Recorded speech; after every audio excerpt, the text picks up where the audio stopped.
అపర్ణ. భారతీయ సంస్కృతికి స్వాగతం. తిరుప్పావై 5వ పాసురం.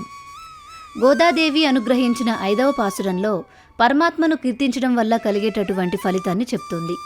ఆ పరమాత్మ అయిన కృష్ణుడి యొక్క వైభవాన్ని చిన్న చిన్న మాటలతో, లోతైన భావాలతో గోదాదేవి అభివర్ణిస్తోంది. మనం ఈ వ్రతమును ఆచరించి ఫలమందుటకు మన పాపములు అడ్డువచ్చును అని భయపడవలదు.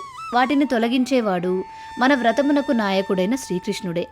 అతడు ఆశ్చర్యకరములగు గుణములు, చేష్టలు కలవాడు. నిత్యము భగవత్ సంబంధము గల ఉత్తర దేశమునందలి మధురానగరికి నిర్వాహకుడు.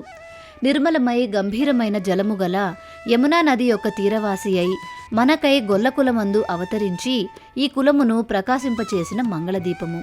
తన పుట్టుకచే తల్లి గర్భమును ప్రకాశింపచేయునటులా త్రాడుచే కట్టబడి దామోదరుడైన కృష్ణ భగవానునికి సందేహములు అనే మలినములు లేక అతనిని చేరి చేతులారా నిర్మల హృదయ పుష్పాన్ని సమర్పించాలి.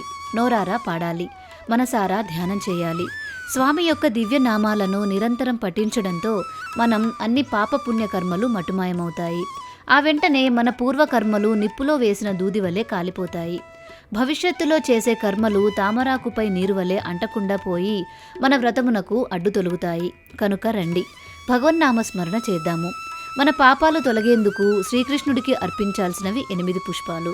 అవి అహింస, ఇంద్రియ నిగ్రహం, సర్వభూతదయ, క్షమ, జ్ఞానం, తపస్సు, సత్యం, ధ్యానం. ఇవి విష్ణువుకు ప్రీతికరమైన పుష్పాలు.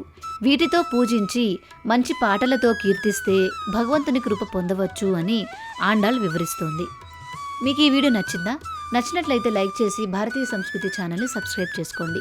బెల్ ఐకాన్ని యాక్టివేట్ చేసుకుంటే నేను ముందు పెట్టే వీడియో నోటిఫికేషన్స్ అని మీకు అందుతాయి. తిరిగి రేపటి రోజు పాసురంలో మళ్ళీ కలుసుకుందాం. నమస్కారం.